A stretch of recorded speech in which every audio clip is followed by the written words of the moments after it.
With nearly 400 VHS tapes in my collection, today I'm revealing the top 6 most expensive VHS tapes I own, including one so rare, there's only one copy in the entire world.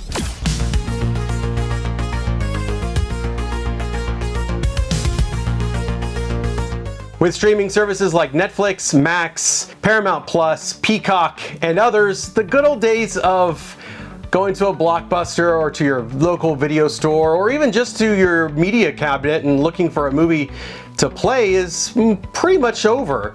Nobody has the movie I want. Hey, if it's on video, Blockbuster probably has it. I mean, we have over 10,000 videos. Wow. One of the things that I collect is VHS tapes, and you might be thinking, why? What's the point of collecting VHS tapes? Surely the DVDs, your Blu-rays, your 4K Blu-rays are so much higher quality, and you're right. It's a movie on a disc the size of a CD. But there is something to say about owning a physical copy of a movie on VHS. What drew me back into collecting, to be honest, was it was a low price point. At the time, you could go to any thrift store and get a VHS tape for 25 cents, 50 cents, maybe at the most $1. Those times are still here. You can still go to your local Goodwill or thrift store and find really inexpensive VHS tapes. But that's not what this video is about. This video is about what are the most expensive or most valuable tapes in my collection.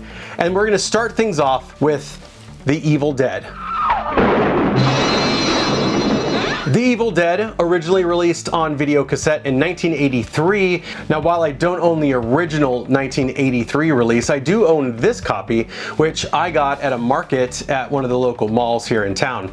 I ended up getting a pretty decent deal for this tape. I think I paid only about $6 or $7, but you can find copies of this tape on eBay going for about $13 to $15. So while, like I said, we're looking at the most expensive tapes in my collection, most of my VHS tapes aren't that expensive, which makes VHS collecting a really fun hobby because it's not gonna set you back a lot.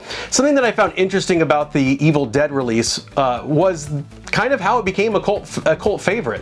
When the movie came out, there wasn't a lot of marketing behind it, and the fact that the movie was gory and different made the tape and the subsequent like home video releases for this film even more attractive, the more word of mouth spread. In fact, in the UK, it was banned. It was what they called a video nasty. So you couldn't even get a copy of The Evil Dead over there until bootlegs started making their way overseas. And then eventually, you know, as times change, you got an official release in the UK. So at number 6 on my list, it's The Evil Dead, directed by Sam Raimi, starring Bruce Campbell.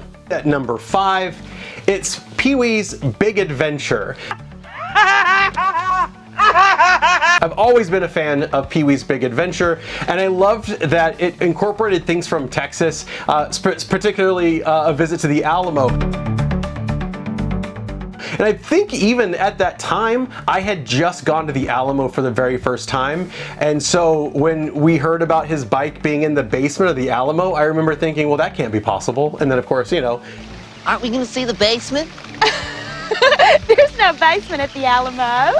This tape you can find relatively cheap online. There have been multiple releases. I only collect the copies that are in the cardboard slip cover. So if it's a clamshell release, I don't collect it. So what's hard to find about this tape is most of the time you're gonna find that clamshell version that was released later. The slip cover is much harder to find, especially in good condition, but you can find it for about $15 to $20 on eBay. Now, if it is a slip cover and it's sealed, now that's a different story because I was finding comps for this recently for around $50 to $60. Yes! At number 4 on my list is Super Mario Brothers, the movie, or Super Mario Bros. They're brothers. They're plumbers. I typically want to find the things I collect in person because I know that I can go on eBay and I can find anything that I want. And the fun of collecting sometimes is the hunt. So while I did come across a copy of Super Mario Brothers numerous times, the tape or the slip cover was in really bad shape, so I passed on it.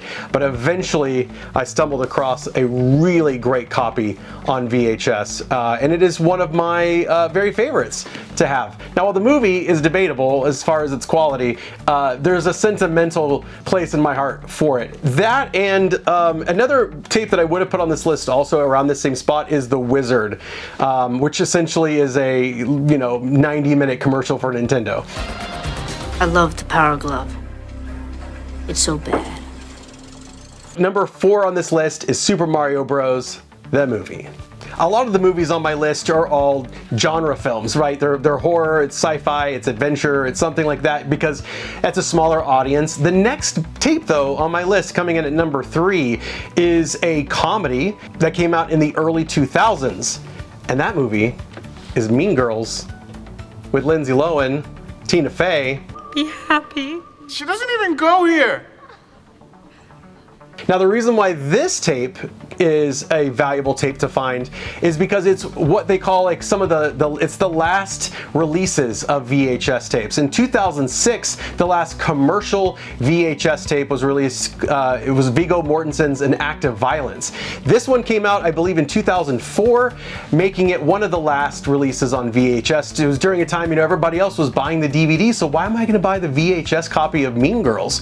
Now, while Mean Girls in good quality will only set you back about 15 bucks on eBay, a sealed copy will set you back quite a bit more, and we're talking like 50, 60, and I've seen even $70 for this tape on eBay. So at number 3 on this list, it's Mean Girls. At number 2, we're jumping back to genre films and one of the best films of the 80s.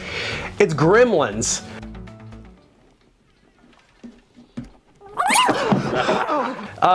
Let me tell you that when I found this tape, this was a part of a collection that I assume was dropped off altogether at Half Price Books because I stumbled in and they had a rolling cart of VHS tapes and it was all 1980s horror, sci-fi, and I had been looking for Gremlins and Gremlins 2 and I found both of them. So Gremlins is another one of my absolute favorite movies. It's one of my favorite films to own on VHS because when you watch it on VHS, especially on like an old TV, there's nothing more nostalgic. It's perfectly how you remembered it as a kid. Now, Gremlins in good quality on VHS on eBay, opened, is about $25 to $30.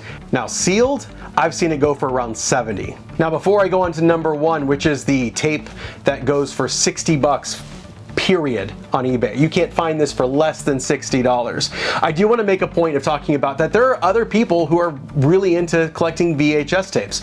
You can go onto Reddit and find active communities of people who are all about VHS tape collecting. In fact, Pete Davidson, from SNL, not too long ago was talking about his VHS tape collection. 5,000, but hear me out. So, but as of a month ago, sealed VHSs are now going for like 20 to 30 grand a pop.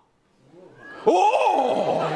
For number 1, and like I said, it's selling for 60 bucks on eBay across the board. At least as of recording, you can't find this for any less than 60 bucks. And in some cases, I've seen it go for 90 or more. It's Terrifier 2. This was a Walmart exclusive released this year.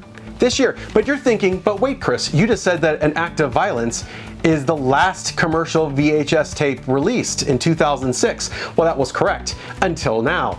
Terrifier 2 was released on VHS, and now we're hearing that Alien Romulus is also going to get a VHS tape release in limited quantities. Vinyl has come back, cassette tapes are coming back, and are we on a VHS renaissance with this movie? It's sealed. I haven't even seen this movie.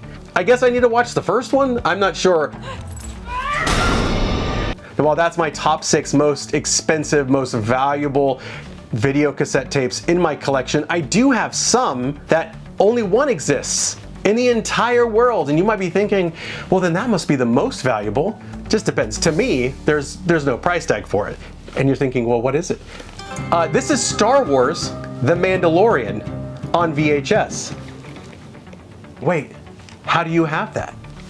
Well, I made it. Last year, I loaded up the first 3 episodes of Star Wars The Mandalorian, the Disney Plus series, and I cut together those 3 episodes into one feature-length movie. I added vintage trailers to the beginning. The Lucasfilm logos have been updated to reflect the time period. And then I went with this sort of CBS Fox era Star Wars design for the box. And I think it turned out pretty nicely. Now, if you're watching this thinking, I would really like to have a copy, well, I can't do that because I can't make money. I can't do it. Disney won't like that. But if you are looking to make something similar, in a future video, I will show you exactly how I made them, including giving you a free template so you can make it yourself. If you're a VHS collector, I'd love to hear what are your top VHS tapes in the comments below. And if you haven't yet, make sure you subscribe, hit the bell to get the notifications, like this video, be kind to each other, and we'll see you next time.